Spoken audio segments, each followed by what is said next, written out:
অনেকে প্রশ্ন করে বিদ্যুৎ যে আবিষ্কার করেছে তার আবিষ্কৃত বিদ্যুতের লাইট দিয়ে কোরআন পড়ে আপনি জান্নাতে যাবেন, আর সে বেঈমান হওয়ার কারণে জান্নাতে যাবে না, কেমন কথা? অনেকে প্রশ্ন করেন না?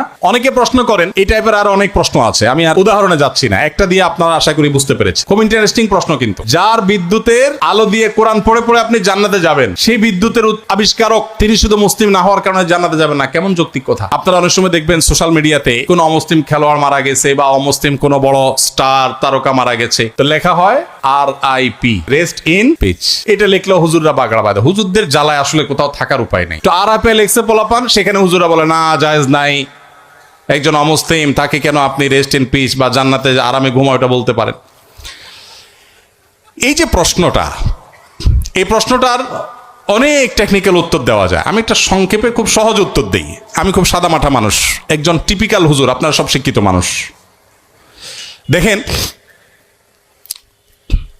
বিদ্যুৎ যিনি আবিষ্কার করেছেন বা আপনি যে অমুসলিমের কথা বলছেন, যিনি ব্যক্তিগতভাবে অনেক ভালো মানুষ, অনেক কিছু, বাট ইমানটা নাই, অন্য ধর্মাবলম্বী কোনো মানুষ তাকে জীবদ্দশা যদি আপনি বলতেন ভাই চলেন জান্নাতে যাই,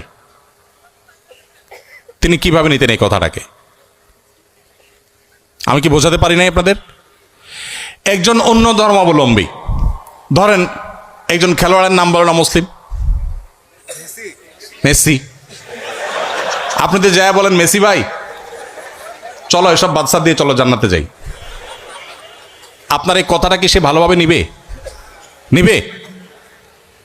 জীবদ্দশায় যে সমস্ত অমুসলিমেরা তাদের জীবনে ভালো মন্দ যাই থাকুক না থাকুক, সে আলাপ সাইডে রেখে আসুন আমরা বাস্তবিক আলাপে আসি। একজন অন্য ধর্মাবলম্বী মানুষ, তাকে আপনি যদি বলতেন, যার জীবদ্দশা বিদ্যুতের আবিষ্কারককেই যদি আপনি পাইতেন এবং তাকে যদি আপনি বলতেন যে ভাই এসব বিদ্যুৎ বানানো ছাড়ে চলো জান্নাতে চলো, সে কি আপনার এই আহ্বানকে পজিটিভলি নিতেন? অন্য কোনো ধর্মের মানুষকে যদি আপনি বলতেন যে ভাই জান্নাতে চলো, সে জান্নাত বিশ্বাসিত করে না। আপনি জান্নাতে যাওয়ার আহ্বান করলেও এটাকে সে ডিনাই করত। তো জীবদ্দশায় যে লোক জান্নাতে যেতে চাইতো না, মরার পরে আপনি তাকে টেনে যদি জান্নাতে নিতে চান, এটা কি তার প্রতি সুবিচার হবে না অবিচার হবে? আমি কি বোঝাতে পেরেছি? মারার পরে এখন আপনি বলতেছেন RIP, রেস্ট ইন পিচ, ওয়ারেস সে জীবদ্দশায় তাকে আপনি জাহাজের শেকল দিয়ে বেঁধে টেনেও জান্নাতে নিতে পারতেন না। সে বলতো অসম্ভব, কি বলো তুমি, পাগল নাকি, আমি মুসলমান নাকি, কিসের জান্নাত, আমি যাব না। যে জীবদ্দশায় জান্নাতে তাকে টেনে নেওয়া যায়